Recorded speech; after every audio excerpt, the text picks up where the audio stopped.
Hey there, chat. How you doing? Welcome back to the channel. My name's Ruin. I run the place. Did you miss me? I bet you missed me. Welcome back to Adventures of Pip. Hi. We here with Zenny. Hello. Hello. Welcome back. Hi. It has been a little bit since I've been here last. Yeah, last time you were here, we were still playing Hollow Knight.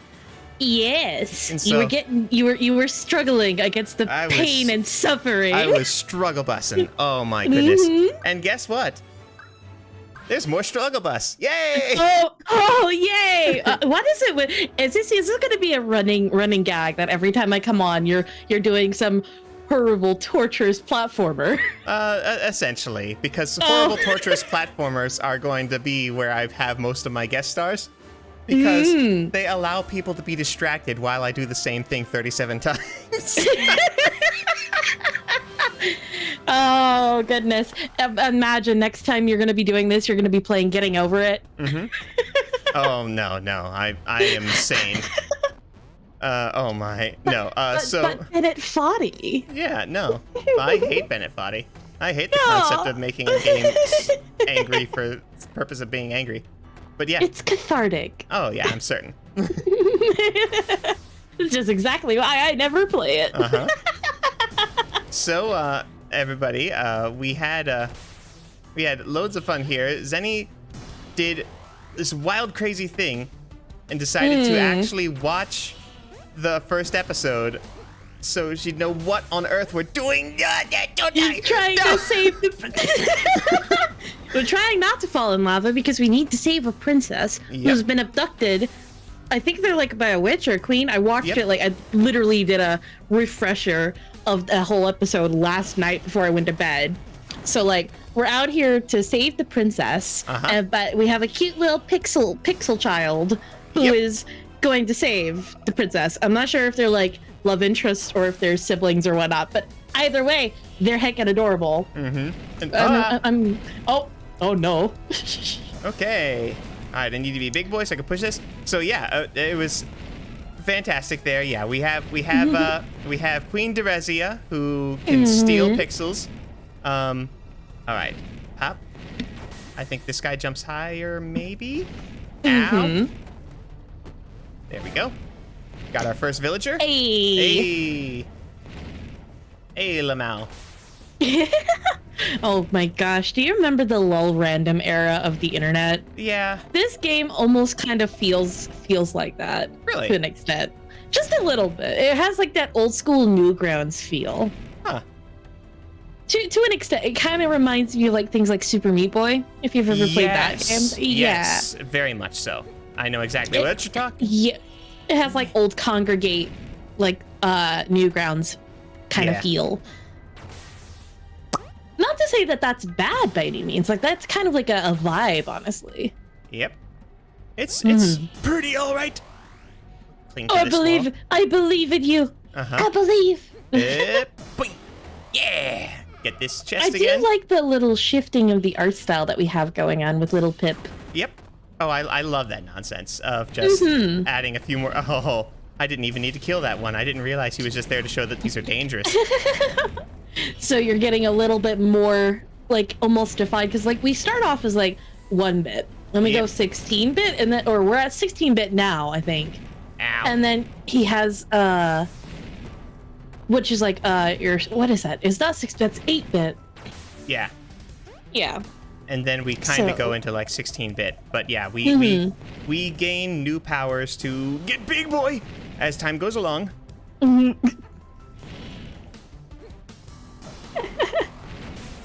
Yep. There we go. Yeah. Okay. I love the 16-bit, but also there's just a charm about 8-bit. Oh, it's great. Which version of Pip is your favorite? Oh, the middle one, definitely. He's iconic to me. That's why all the that's one of the reasons that all of the character art for the thumbnails is he was going to try to kill me. It's one of the reasons why the character art for all the thumbnails is the 8-bit. There is something nostalgic about that. It almost also reminds me of like the original Super Mario Brothers as well. Oh, nuts. I didn't mean to. Were you not supposed to kill him? I was trying to hop on him to get up there. Oh, like Goomba style. Yeah. Goomba. Speaking of Mario. Uh-huh. Look at that shape. It also kind of looks like a volcano. Yep. I love it. The And checkpoint. visual iconography of this game for like its level design is actually pretty nice. Oh yeah, it's great. Oh my goodness. So each of the different forms have different things that are very useful about them. For instance, this one runs fastest. Yeah, very handy for falling platforms. Nets. Oh no! It's all right. Are you just a blinka? Oh, I know what I need to do. Whoops.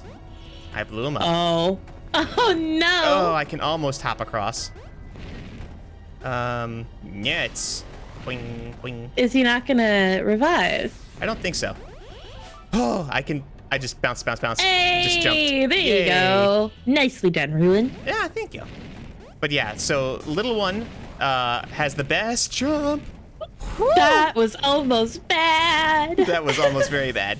Little one has the best jump, can float, and can jump higher, and nets.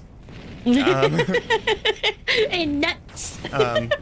Middle one is fastest on his feet. He can outrun the actual falling floor. Dagnabbit. Get good, Ruin. Get good indeed. Yeah. Just a disaster. But yeah, he can outrun the falling floor. Which is nice. Oh, that's nice. This guy can float in the water, and the middle guy can swim in the water, and the bottom guy is too heavy and he just sinks to the bottom. There will be no water around here because we are not in that level anymore. Oh, you're in a magma level. We have the traditional levels. I wonder, was there an ice level, or have you not gotten to it yet? I don't think there was one actually.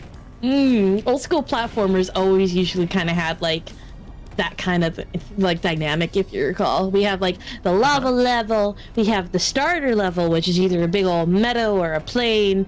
We have the lava levels are either usually mid game or late game. And then we have the ice level, and we have some kind of like cave level, so on and so forth. Occasionally they might change it up a bit. Yes. We had chicken. I have full health. It's alright. I have full health. Goodbye, chicken. Indeed. Goodbye, chicken. Hey-yo. Ouch. Yes. Oh no! You gotta go all the way back here. Yep. It's alright though, because I have mad skills. Don't Mad hurt skills. Me. Truly, Ruin. Truly. You cannot handle my angry skills. Yeah. Don't push me. Oh, I was certain there were. Dang, nabbit. Okay. There's usually a little indicator. Yeah. There we go. Well, nice. I thought there was knights. Stagnant wind. What happened? He blew me off the platform. And he killed me. I was a friend. You almost had that mad recovery though. What happened? That's what I was supposed to do. Was just hop along. But I thought the wrong thing.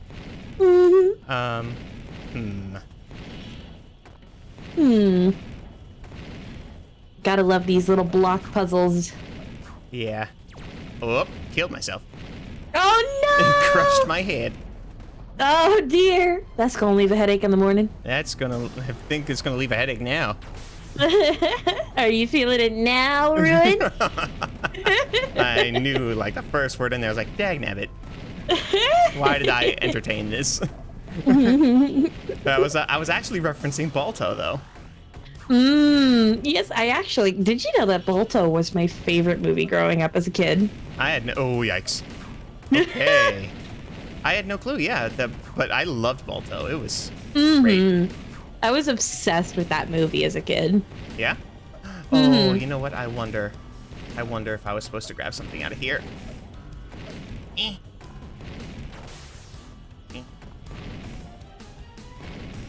And nope. Is there a secret wall? That's what I was wondering, is I was thinking like, oh, you know what? I bet you I was supposed to push those this way, and there's probably a villager back there. Because there's secret walls all over creation, and they get worse and worse as you go.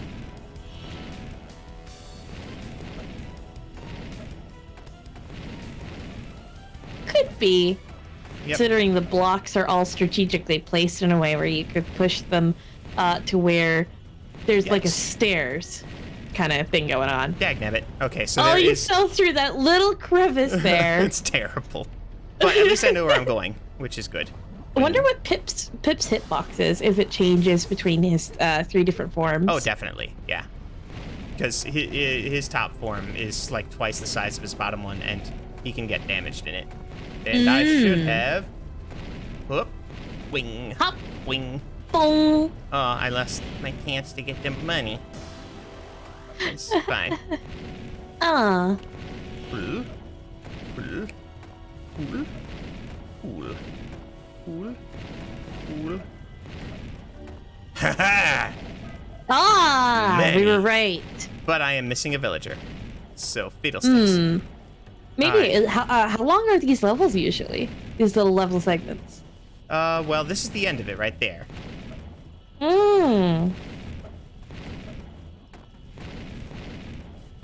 Maybe there's one right where the enemy is? Maybe if you... How far can you push those blocks?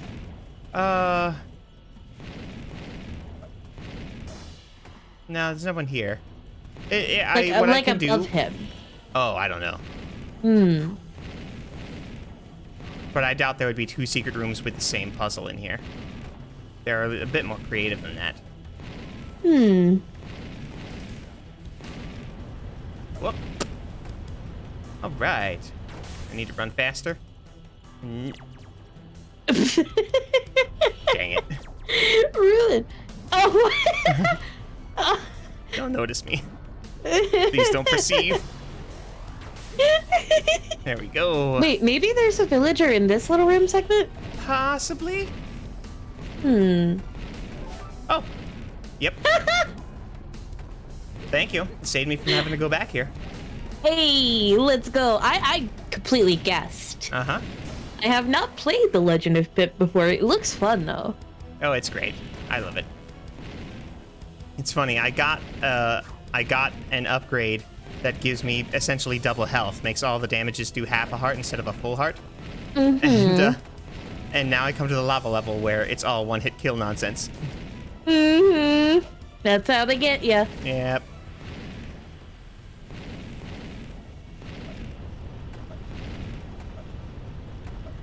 All right. I think that'll be too small. This will make the jump, though. Yep. Hey, nicely done. Yeah, when you're a big boy, let's go. You're a big boy, and you don't jump as much. Just like as an adult. Uh-huh. You can jump pretty high as a child, but once you get to be an adult, not so it much. gets a little bit hard. It gets a little harder on the knees, too. Oh, you want to hear some bopping music here? All right, so let's go to town, and let's go visit the shop here. I like how everybody's design is. Oh my lord, it is very bizarre to see an 8-bit Pip in a 16-bit store. Uh-huh. So this is mostly items. We got like potions, auto-use potions, so just an extra life. We got invincibility. This might be super useful. It might be useful for your one-hit lava level. Or more hearts. That I think that might be the last heart or the next to last heart. And then over here, there's a bunch of tools that we can only buy one time. Ooh. So, like here I got the thing that makes you get, this is the thing that makes you basically have double your health by having everything do a half damage instead of this is the swords beam. This is Zelda sword beam. Yeah, you get the little fireball. Treasure magnet. Hey. This is the one with half damage. And then this is more money. So first thing I do is more money for $1,000 and then I get treasure magnet. and then I get the other stuff. This would actually be super useful as well. So I don't have to go into third form to break the sword blocks. So nice. I might do that at some point, but I don't have the money for it. Right. Me. Part of it's because I'm too good at this game, and so I complete the levels the first time instead of having to go back and find the villagers. So how are you going for the 100% completionist route? Oh yeah, I have completed this game before, but he's burned me. I didn't know that. Burns. But yeah, I've completed this game before, but I just really wanted to play it for the channel after I started VTubing. And so, boinga. Nice. So I brought it back and I said this would be an excellent game to play with people. All right, full health. Oh, poor Ruin. It's all right, it's fine. All right, let's try that again. When did you last play this game? Ouch. A couple years ago, I think. Boing. Boing. Boing. Boing. All right. Again. Let's go. You got this, Ruin. I believe. All right, we get the money. Now we got to get out of here alive. A lot easier said than done. Yeah, we did. I stand corrected. Oh no, it was very difficult, and I deserve much praise. There we go, villager. I like. All right, I'll praise you for that. But also, gosh, I really do miss like your Hollow Knight series. Oh yeah. Why is that? Did you ever manage to complete the? What was it? That was the Hallway of Suffering that I was on for last time. Oh yeah. I did the Path of Pain. Yeah, that's the one. The Path of Pain. Yep. Well, I did like the Hallway of Suffering, though it is also very appropriate. Oh yeah. Name. No, the Hallway of Suffering was the part that you were definitely there for. That was great. All of those buzzsaws. Oh yeah. The White King loves buzzsaws. Or the Pale King. It's the Pale King and the White Lady. How do we get to you? So Granny you pumpkins? like platformers? Yes, to an extent. They also make me want to punch babies. How did that get down there? Yep. I mean, right. I guess you could technically call Super Meat Boy, considering it is a platformer, but it is also a rage game technically. Oh yeah. Oh no, Super Meat Boy like the first terrifies one. me. Oh yes. Oh, I did it. I'm so heavy and so slow. The recovery. Yeah. Oh gosh, Super Meat Boy is kind of like almost a rite of passage to play as like when it comes to platform. Well, yeah. There's like old school YouTube. It's definitely a staple. There's like that and Happy Wheels. Happy Wheels.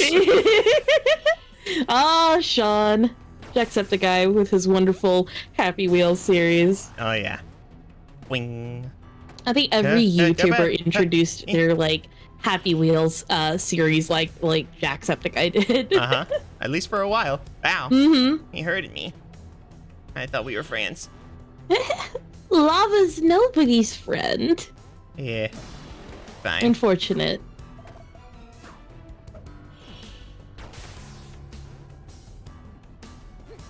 Haha! I don't need to get small.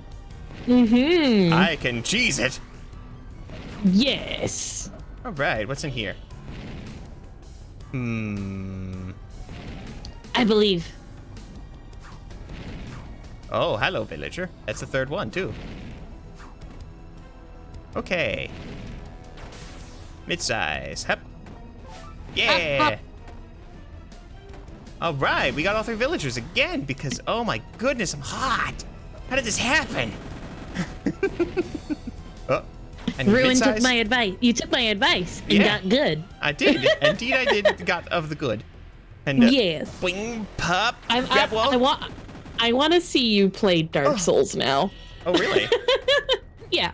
I want to see you play like the first one. It's either that or like maybe Demon Souls, which was basically before Dark Souls. Yeah, it's the very first one that most FromSoft gamers tend to think of when they think of like Dark Souls. Demon Souls like re-release or whatever? There's a remaster one of it that was redone. So basically, it's quite literally a quality upgrade kind of thing going on graphically. For the most part, it is just the same game, but there have been some quality of life things, and there's also like it's graphically remastered. Right. But for the most part, it's the same game, which is really nice. Almost. I think there's also been one for Dark Souls 1 as well. Yeah, I don't know, but I think so. So I know that Dark Souls 1 came out like ages ago. Okay. I've personally been trying to decide on whether or not. I've been personally trying to decide if I'm going to be playing Bloodborne eventually, because like I have never completed a Bloodborne run like to where I fight the final boss and choose the ending like on my own solo. Really? Ooh. So I've been thinking about doing one of those one of these days. Sounds like lots of fun. Oh my goodness, I'm gonna die. Sounds like lots of fun. All right, how do I get over here? Please. Oh. You've done it. The power of the float. Oh, there is no excuse for me getting through all 4 levels for this episode so quickly. Oh man. You just good at platformers. Yep. You got good. Apparently. Because typically we go through about 4 levels a person. And and I feel like we're gonna shortchange you here if I'm not careful. But man. Alright. Huh. Yeah, the Bloodborne, Dark Souls kind of stuff I'm like interested in maybe. It also it's one of those things where it's funny, before I started VTubing, I was like, oh, that kind of stuff would be great because you buy it once and then you have hundreds of hours of entertainment. And after I started VTubing, I'm like, no, because you buy it and then you're locked in for hundreds of hours. Well, it's a matter of if you want to 100% it or if you just want to experience each story ending.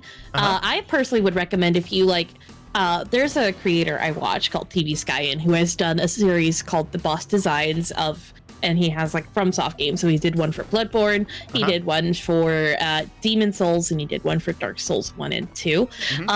What you could do is something like what he's done, which is a blind run, which basically whatever you know about the game thus far is what you'll know, but you're gonna go into it without guides, without any other help, like that, a complete, basically like what you did with Hollow Knight. And so what you complete, so you don't have to stress yourself about trying to 100% these games, because it takes forever, and they're kind of designed in a way where you're not really always 100% always gonna 100% a game, like in a specific way, because some of the things that you can experience because of story modes and story like character NPC interactions can only be unlocked after certain things, and some stories, because of FromSoft and how they do NPCs, get cut off depending on your choices throughout your game. So that's where the hundreds of hours of content kind of comes in, because it's a gameplay loop that you can do something different in a different run. And of course there's New Game Plus and stuff, so yeah, it's a gameplay loop you can trap yourself in. Basically. But like if you wanted to do a first time run of this is my first time run and going in blind, I'm not gonna look at guides, I'm not gonna have spoilers, I'm just gonna see, and whatever ending I get is whatever we get based off of my choices. Yeah, because that's typically what I'll do if I haven't played a game at all before. This is like one of the few games I did a not blind run on. Like when I did Omori, what I did there is I did 3 runs. I did blind run, and then I did both of the other runs with aid. To know, like I did blind run, and then I did normal run perfected, and then I also did a Hikikomori route, also perfected, so I wouldn't miss anything. Or it's like, give me one time through where it's just whatever happens, happens, and I have a pretty good idea what the right decision to make is, because it was kind of obvious through the themes of the game. And also then go back and be like, now we're gonna pull out a guide and see all the stuff that we missed. Right. And so one time through, you know, there was no oopsieing myself into spoilers. Please run. No. Yeah. There was no oopsing myself in the spoilers the first time around, because I was just like, no guides, no nothing. We're just gonna do and do our best. And I missed stuff, but it was fine. Yeah, I mean, Omori is kind of a game where that's going to happen anyways, because like how it is. Oh yeah, which it's is completely fine because it's designed for you to go and like replay it over and over and have a different experience, kind of like how Dark Souls and stuff tends to be. Yeah. I've also been a real fan of games like that because there's been levels in games that are like older games, PS2 era games, that people will go in and replay. I've heard of, there was a story of a game that somebody played that was a FromSoft game. It was an older FromSoft game where there was a level within it that went undiscovered for 20 years. Wow. Yeah, so I am a huge fan of games like that that have like areas that are just built for exploration. You know, now, different experiences and stuff. Yeah. I was mixing up what FromSoft was. I was gonna say, for some reason my brain was attaching to Square Enix and how it was Square and it was Enix, and I was like, is that yeah. And so oh my goodness. I was sitting there thinking, so FromSoft, is that like part of Squaresoft? And I was like, it's not Squaresoft, it's Square Enix. What am I talking about? I'm just making up stuff. Oh my lord. A FromSoft game made in collaboration with Square Enix. I can now just imagine Final Fantasy Dark Souls. Oh, imagine the Final Fantasy like 17 dungeons. Or no, it's 14. Imagine like the end game like dungeons that most people are doing with charity streams nowadays for Final Fantasy 14, but like Dark Souls mechanics. Oh yeah. People would cry. It would be awful. And also, hold on. Oh, nuts. I can get up there. Come on. I believe. Okay, hold on. So, I will try it again. Whoop, nuts. I floated real hard up there. Hold on. You float. I think maybe if you float, and you hit the guy, and then you jump. Basically, you get enough. Basically, you get enough momentum. And nits from going up at the same time. Oh, it can be. Oh, wait. That's why it puts you up there. There's a secret entrance there. Oh, that's exactly. I knew there was a secret entrance. I just don't know how to get into it. Too heavy. Yeah, I'm too heavy. That's the problem. Is I'm thinking that am I supposed to use my momentum to fly up there? Because you build up momentum by being in here. I think you're supposed to use the forward momentum, hit the dude, and then use your second form to get you might actually be wall. Absolutely right. Actually. Yeah, you got to use your second form to cling to the wall once you get to the very, kind of like that. And then you go up, and then you have to get a little higher on that wall that you're clinging to. I can't seem to get up there right now. Let me try. Oh. Oh no, we're both silly. Oh my. So it's a timed puzzle. Yeah, it's just that easy. So if you hit that, what does that do? Okay, let me just go collect this guy. Boing, boing. Alright, so do this. If you jump off of the button. Oh, okay. So it does actually. Okay. Okay, so hold this. Yeah, you use your second form to run. Damn it. The wind is actually bad. Because it actively holds me down, or holds me up. Ow. Maybe that's why you're supposed to go into your third form. Might be. Be too heavy for the wind to actually carry you. Yeah. Yeah, there is a solution. Oh. It's a block.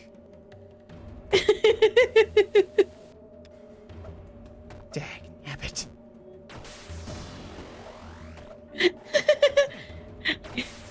I mean, we tried the problem solving before the solution stared at us in the face. Yeah, it's fine. Don't worry, we were just milking it for that time I was saying you were going to lose. Right? Hi, villager. We don't want to end the video at like 12 minutes. No, we wouldn't dare. It's not possible. No, absolutely not. We can't end the video at 12 minutes. I'm too stupid for that. Oh, Ruin, give yourself a little more credit. Winga. Okay, now, the actual thing that we're supposed to do is push this down. Push and this you down. use the wind in your little tiny pip form. Yep, I could use the brick. But I'm also gonna try. Whoops. Well, dagnabbit. Oh. Nuts. All right, I don't have a good option. That's cool. I'll do that. Oh, that is actually kind of neat. Because I really wanted to be mid-sized Pip up here. Yeah! Winga. All right. Haha, you fools. You thought I was going to be stuck as mid-sized Pip here, and you were going to be a problem. Now I'm mid-sized Pip. Because speed is key. Speed is key! Mm-hmm. Now I need to be mid-sized Pip again. Yep. Run! Run! Oh, I bet you there was a villager up there. Ooh, maybe. No, there was not. Because I would have found it when I grabbed that wall by accident earlier. Like a... Okay. Like a what, Ruin? Like a... There we go. Got it. Manny. Money. There we go. Up. Alright, how do I get around here? I see what's gonna happen. This guy's gonna go down there, and if I was following this guy, I'd be like, no! But I'm not following that guy, so... Man. The sound effects are absolutely necessary. Absolutely. Truly. 100%. Victory cannot be... Oh, there's the final villager. I shall save you. I believe in you, Ruin. How do I get to you, huh? Maybe it's where the wall crawler is. It's possibly where the wall crawler is. Before then, we're also gonna try this. I'm gonna try scraping the wall this way. Okay, good. That so looks rather painful. Yeah. Well, I wanted to see if being a square, maybe there was a slot there that's only the size of a square. Yeah. All right. So what's your real answer then? I assume it's this. Oh, it's... Okay, simpler than I was pretending to be. That's usually how they get you. They gotta Yeah. psych you out somehow. Alright, up. Ah! I do. Shut up. There'll be none of your silly... Ah, chicken! Oh. Winner, chicken dinner. Oh my goodness, I'm falling apart. Ah! Yeah, you had a very long streak of like victories, of course. Of course. It comes with the streamer tax, the VTuber tax. Yep. I was too good. It knew, and it had to nerf me. Yes, clearly. Ruin is so. too... Have you heard about the streamer or the VTuber tax? Essentially, yeah. Oh, it's the price you pay for being cool on camera is being very not cool on camera. Majority of your time spent, like, if you could be the best of video games, and the moment you go ahead and put yourself on camera in any capacity, you take a 10% tax to your skills. And potentially a 20% tax to your intelligence. That is, and like it's come of like some of it a meme for like content creators as like a whole, but it's kind of called the streamer tax because most of the stuff kind of happens live. Yeah. But it can happen in videos as well. It's like, it's like the moment you go live and you're gonna go try and do really cool because you know you're good at it, you can't do it because now you're doing it for a live audience. Oh yeah, I felt that when I was fighting like the final Hollow Knight stuff, is that I off-camera'd the solo boss like a bunch of times to make sure I could do it after going through the Pantheon. And then I go through the Pantheon and the entire time I'm like, I'm not gonna do it. I'm gonna fail and it's gonna be pain and I'm gonna wish for death. Boing. Okay. Hop hop. Boing, boing. Yeah. Jabba ja. victory. I think I have like the worst streamer tax when it comes to games because I'm already bad at games. Uh-huh. So I just end up getting worse. Especially like FPS games, which are like debatably some of the easiest games to play. You know, you point your gun, you go boom, boom, boom against the opponents. Not too bad. You dodge the pew-pews, and then you do good.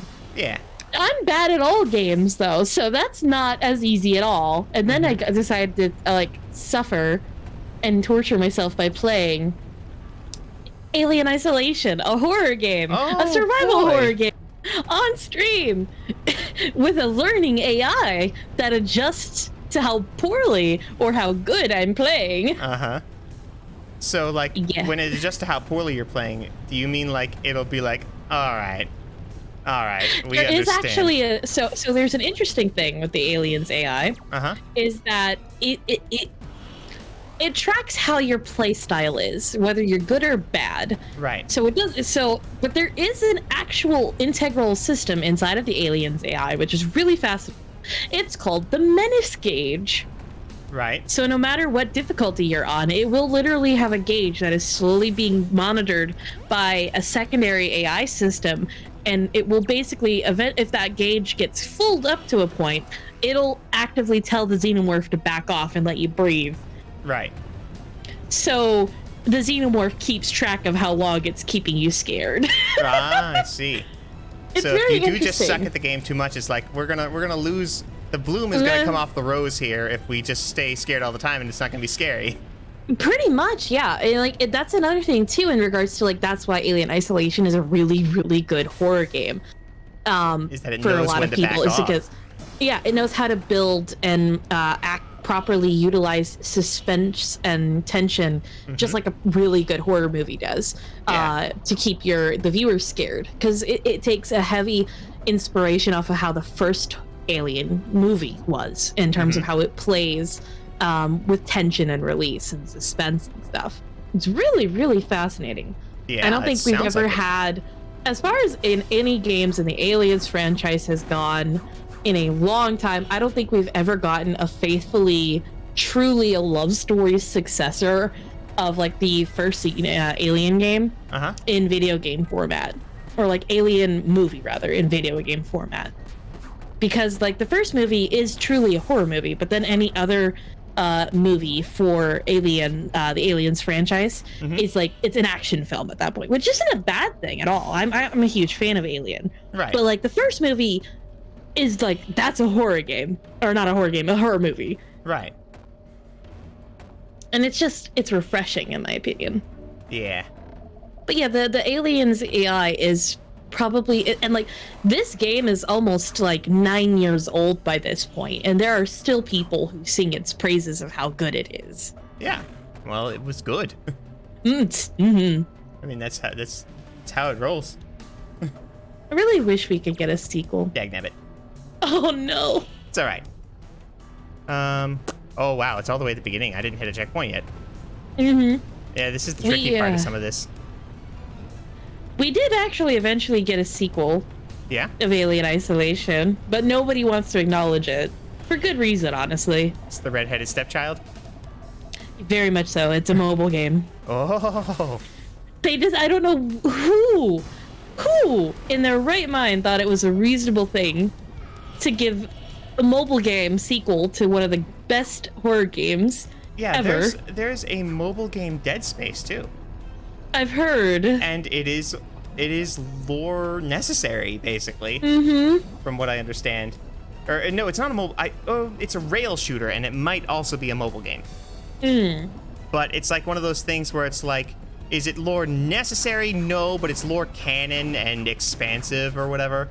I'm not sure. It's a conversation that has been kind of interestingly happening in the modern gaming market now, where are mobile games considered, like, at this point, invasive to games versus, like, you know, what we would consider traditional console big game AAA releases. Yeah.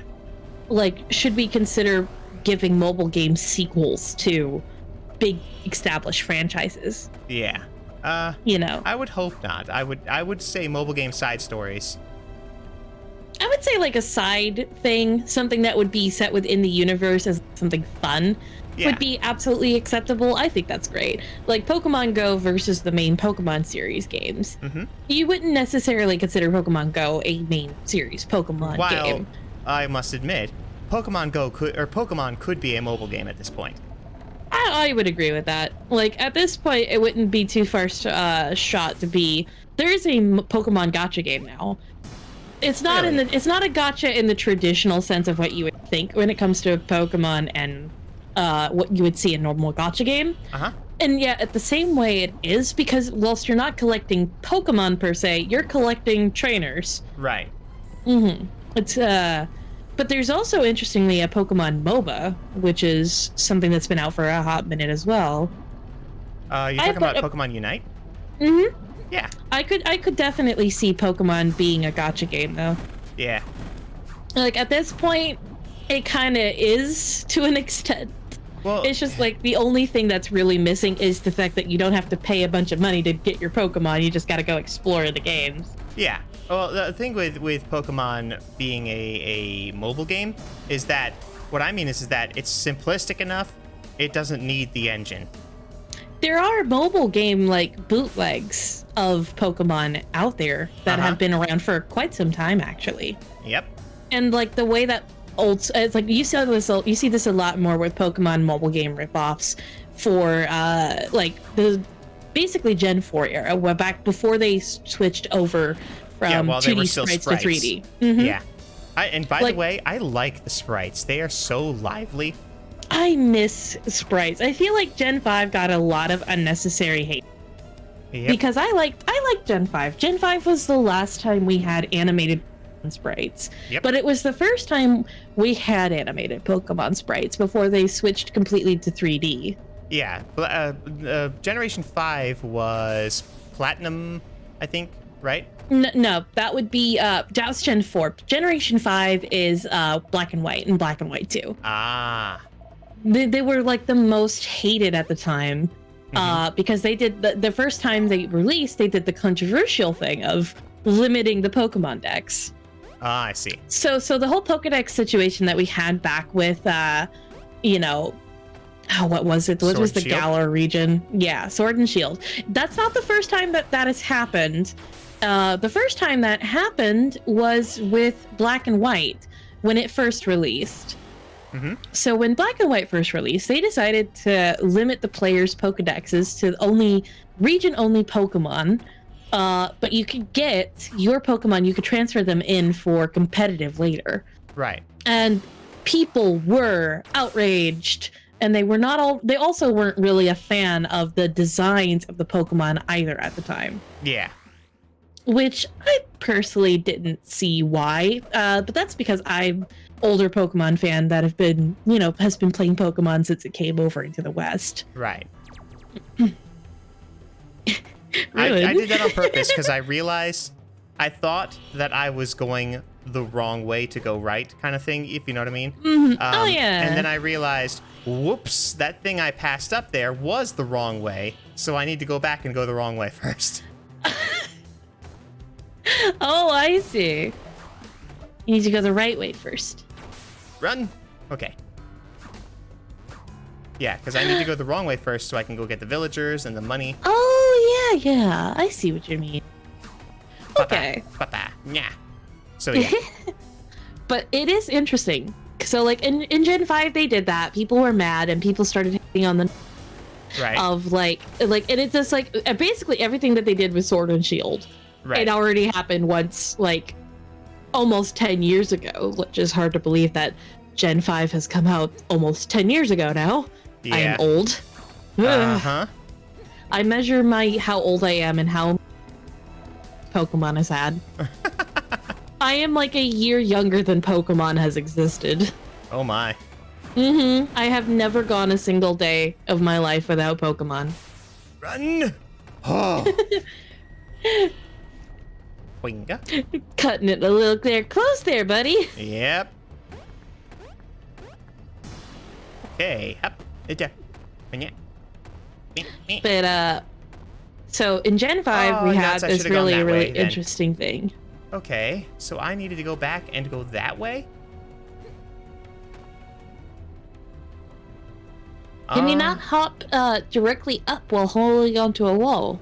I cannot hop directly up while holding onto a wall, unfortunately. Ah. So what I need to do if I want to get both of these rascals is I need to die. Oh no! It's fine. I would rather do this all in one run. Mm. All right. Onward. Mm-hmm. Boing. So now we go what I thought was the wrong right way. But it's actually just another, it's actually just another way.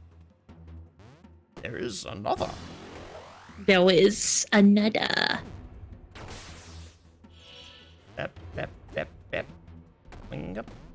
I do like the sound effects for Pip's jump. Oh yeah, it's good. Very good sound design. Very, like, arcade. Yeah, this whole game is very good sound design. Mm-hmm. And I got hit once, so I don't have my fireball. That stinketh. Yes.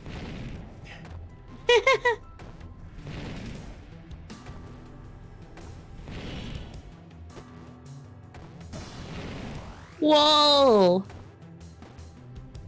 Oh, nuts. I didn't get that punch. And I need that punch for what I'm trying to do here. Ow. You got this, Ruin! Yeah. Ow. Maybe need some fried chicken for this level. I might need some chicken. I need that good old Castlevania wall chicken. Yeah, or the street fight chicken. Uh-huh. The little trash chicken. One of the saddest things about the Castlevania Netflix series, which was stellar, is that they never did wall chicken. Very good. They never did the Yeah, they never did wall chicken. No, they didn't. Which is they didn't even make a reference to it. Yeah, like he really should have busted out a wall in Dracula's castle and found wall chicken. I mean, to be fair, with the Castlevania series, they were trying to go a bit more serious. But oh no, now listen here, you. They did lots of funny in that series. They did lots. Oh, indeed. And so they absolutely could have had a moment where he punches a wall and finds a chicken.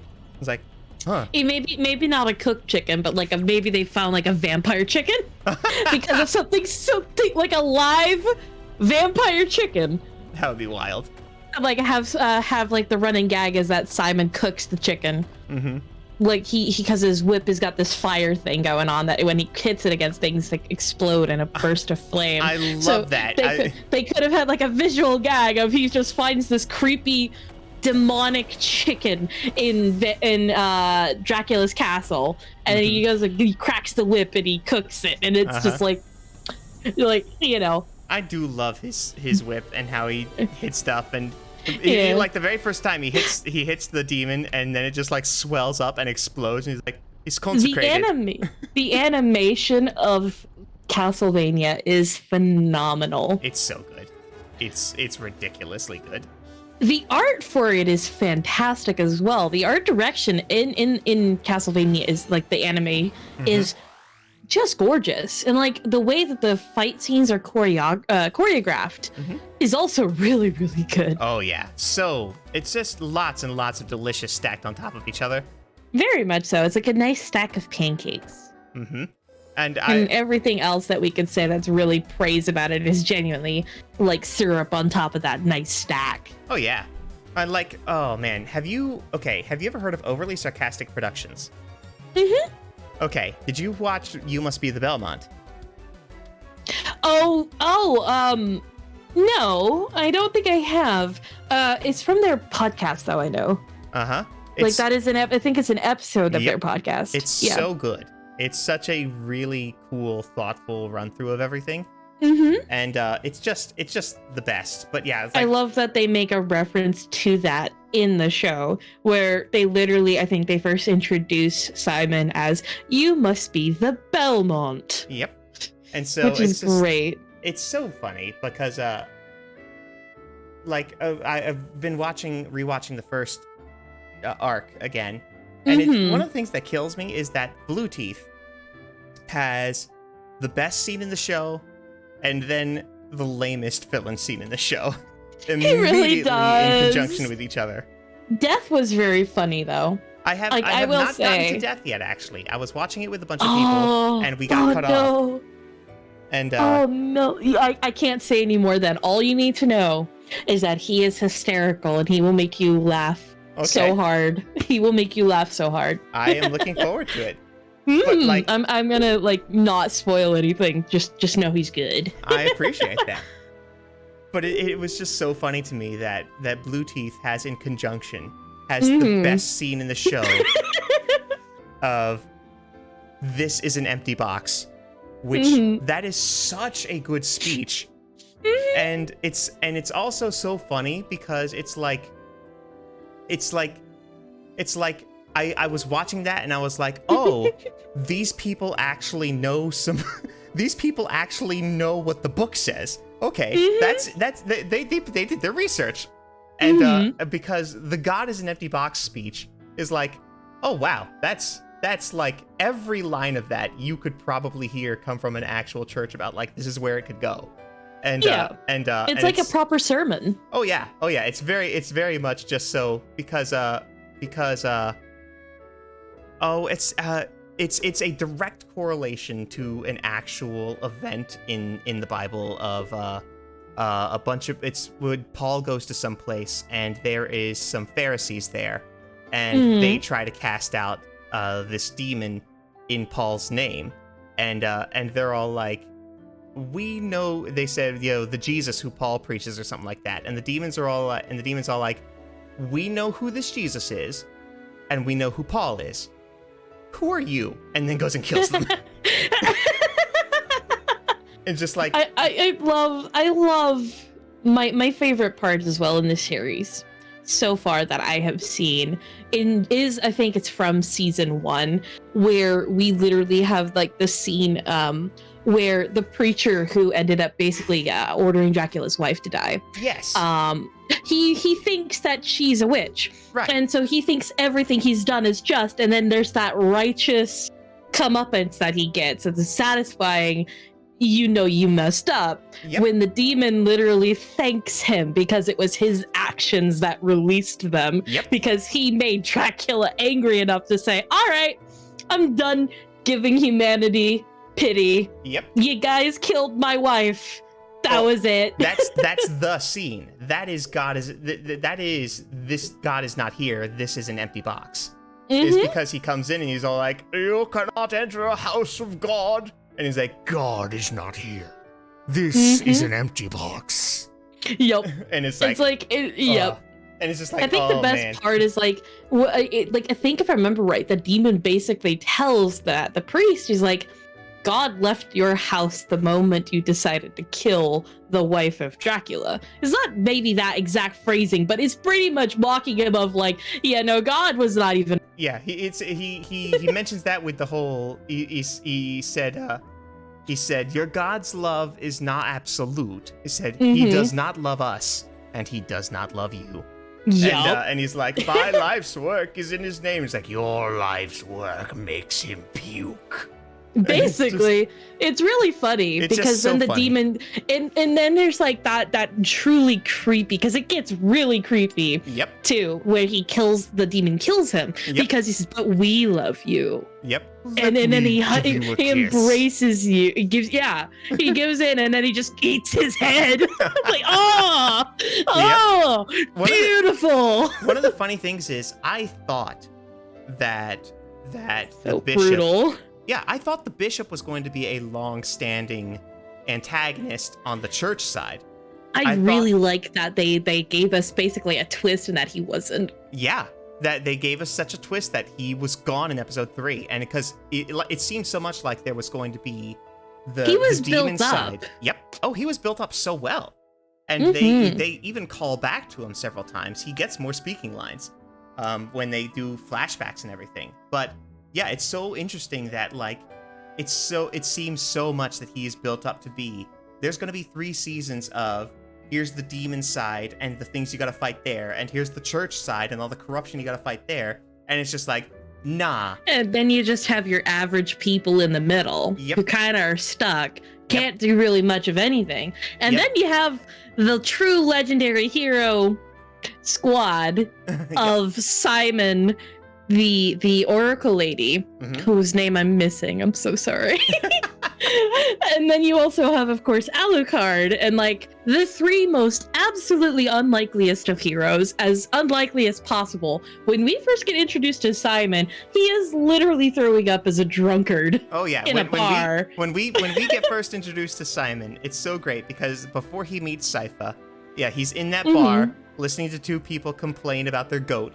A very not safe for work instance of that goat. Yeah, he listens to these two people complaining, and then he gets into a bar fight with them, and he's just so stone cold drunk that he can't quite get through it. He's like, "I'm Simon friggin' Belmont, and I've never lost a fight with man or beast." and then he pukes on the guy's shoes. He just kicks him right between the legs, and he's like, "Oh, will you please leave my balls alone?" Because he kicked him twice. and then he goes to fight. He goes to fight Alucard while he's still calling himself Adrian Tepesh. And he has that fight there, and he gets caught in like really close hand to hand, and just tries to knee him between the legs as hard as he can, and he just goes, "Please, this isn't a bar fight. Have some class." Yeah. I love it too. It's like such a perfect callback as well to episode 1. Like that's the beauty of season 1 as well. There's just like they call back to previous episodes in the season, and it's never out of place of like, hey, remember this? It's like it's comedy done right. Yes. You've heard of like one of the more traditional golden rules of comedy of it's always done in threes. Yeah. The really best jokes are usually done in threes. But the thing is that a lot of people don't know is that there's a couple of unspoken caveats to that rule. The first one being is that you don't always usually put it on the nose, and you don't try to demean your audience in the sense of, hey, see, we're doing this again. And here's the funny thing. Yeah. The knee is also done in the 3, but it changes the rule by having 2 happen in the bar fight, and then the third one happens way later. It happens a lot later, yeah. If they had done 2 callbacks to it, it wouldn't have landed nearly as well the third time. Yeah, but it really would not have. It does so well of doing joke and then escalation and then inversion. It's witty writing as well, because it's also, this is the first time Adrian is an episode or so later after the first one. Oh yeah. Which is, it's also a foreshadowing of how the writing in this show is actually done as well, which is just genius. The whole show is a love letter to itself that doesn't make you hate it for that. And it's not taking itself 100% seriously either. Like, there are serious stakes, but it's also like, we're not afraid to have fun with it because Castlevania is a game that had walled chicken. Oh, it is very, very fun the whole way through. It is very well done the whole way through. It is well loved by the animators. It is well loved by the directors. The quality of it just shows too, as well. Every battle, everything always feels good to watch. It reminds me of Avatar. You know what? You're right too. Like you have that. Like again, I was gonna also point out like the music. The music and the fight choreography is timed so brilliantly. Avatar is a very good comparison to this because Avatar, when you have that big hero song, which is bum bum bum bum, whatever. Whoever's doing something amazing. That's usually the Avatar theme for just Aang whenever he's being hero. Castlevania has a couple of those, but there's different variations depending on who's giving their hero moment, and it's something that you see a lot in animation. But it's good. It's good soup. Very good soup. Yeah, it's delicious, and so just Alucard is wonderful, and I love that they gave some kind of explanation for his name just being Dracula backwards. Is that his name was actually Adrian Tepesh, and just people in the lore refer to him as Alucard as the reverse of Dracula. I'm like, okay, thank you for giving us some explanation for this dumb name. I like that. I mean, Alucard has become kind of an iconic name choice anyways as well. Yep. Because Adrian isn't the only one who's had that. We also have Alucard from Helsing. Yep. So, Helsing Ultimate. Yeah. Helsing Ultimate is also pretty fun. Oh, very much so. I will always stan the abridged though, just because memories. Oh yeah. Well. Team. Yeah, just a mess. Oh, I in Ultimate, I like the Butler a lot. He's just very cool, and I cheer for that man because Helsing is just a little bit overpowered. Because Alucard is a little bit overpowered. Like too much so. Oh, just a wee bit. Just a little wee bit. The problem is that not that he has really cool power moments, but because I never quite feel like he's in danger. And I always feel like the moments that he displayed being in danger were always just debates. And I'm like, all right. I feel like how you can genuinely, like, I know about shows like that. And this is how I personally, as a writer, would correct that. Because even if the protagonists themselves will never truly be in danger, how I would suggest correcting that is giving the character themselves a moral obligation to have things to want to protect. Yeah. So you can, a weak spot for a character who is overpowered does not necessarily need to be a physical weak spot. Yeah. Give them an emotional pull. Give them something that is worth protecting. Let me point you to another overly sarcastic. Superman collateral damage. Ooh. That's a very, very good speech. Not speech. It's a very good podcast. And it's the sequel to Misunderstanding Superman, which is a reference, which is talking about Justice League Superman, the live action one, where one of the big things is do not ask someone to direct your Superman movie who openly talks about how he doesn't get Superman and doesn't like the character. It's like, this is how we get injustice. This is how, it's like, well, it's just a mess. But yeah, I like, the funny thing is that I did not hate the Injustice series because it's a Batman series. And it does Batman so well, and also because I'm super freaking partial to Kevin Conroy. Oh, I love Kevin Conroy, but no, I'm talking about the video game. The video game for the Injustice League. The fighting game for Injustice. The story is bad. Everybody hates evil Superman. The evil Superman plots, a good percentage of them really don't work. There isn't real, and like I've had this debate a couple of times with a buddy of mine, and I've asked him, I said, is there ever really a good bad evil Superman story? And he says, as far as most fans kind of consensus and agree, there really isn't, because it first off takes a lot to break Superman into being basically getting to the point where he has no moral compass when he is such built up as like the American good boy and has been for the past 50 something years. And secondly, whatever MacGuffin is usually used, it's never a permanent change. And there's always something that ends up undoing all of his, bad guy stuff. And whatever he does decide to go full evil, usually it's never like, the closest we got was Red Superman. Yeah. Which was basically an alternate universe story timeline where Superman ended up in Russia rather than Superman Red Sun. Yes. Yeah. But that's like the closest we got to a proper, like, morally, I would even then argue he's morally gray, not necessarily. Yeah, well, the thing is that he's still Paragon, but he is a Paragon raised under different morals, which is so interesting. But yeah, that all of that is discussed there, where it's funny because Injustice I don't mind as much because it is not a Superman story, it is a Batman story. And because of that, I'm like, okay, this is cool because it's not about like, oh, what happens when Superman is evil? It's, okay, how does Batman deal with evil Superman? And, it's always interesting because Batman, like, according to lore, when like the DC Bible, when it comes to Batman, is that he has a contingency plan for everything. If he's like in the Justice League, especially. Did you watch Justice League Doom? I really love that movie. It's a good movie. He has a great speech at the end of that. My favorite I've been rewatching a lot of Batman the animated series lately, and I've been rewatching Justice League and Injustice.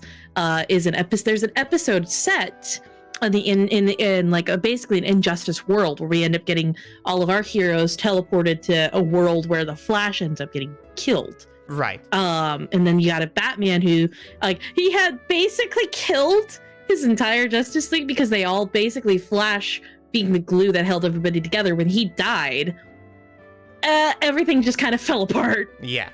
And Batman was like, I had to take extreme measures, and I killed everybody. Yep. Because he has a plan for that, and it's going to be interesting. I haven't rewatched that episode in like literal years, so. It's super interesting stuff. Hey, Ruin. Speaking of podcasts, hey, Ruin, have you probably considered doing one? At some point, but we probably should not turn this episode into any much more of a podcast because we have been sitting here in this village for about 20 minutes. So we better go ahead and call it. Yeah. Thank you all so very much for watching. I hope you had a lovely time. I hope you enjoyed just getting to hear philosophy of superhero movies. And the fangasming over Castlevania. Oh yes, and yes, lots of Castlevania. Go watch Castlevania, it's great. Go watch Overly Sarcastic Productions, do their podcast on Superman, Collateral Damage, and on You Must Be the Belmont. Go watch both of those. They're very great. Good. And very good. Very good stuff. And so, aside from that, I shall see you all in the not too distant future. Sorry. Also, thank you, Zenny, for coming along. You're wonderful. You're precious. We love you dearly. We're gonna put Zenny's stuff down in the description, like always. And so go give this Durgan a poke and say hi and have some fun. And follow my Twitter shenanigans. I write comics and books from time to time. There's one in the oven right now. It's going to be very interesting. It's a very good one. But we're not going to spoil anything for you. You're gonna have, if you are interested, you're gonna have to go look yourself. So go click the link, okay? All right. We shall see you all in the not too distant future. I know you're gonna miss me, but try not to miss me too much, okay? Bye. Bye-bye.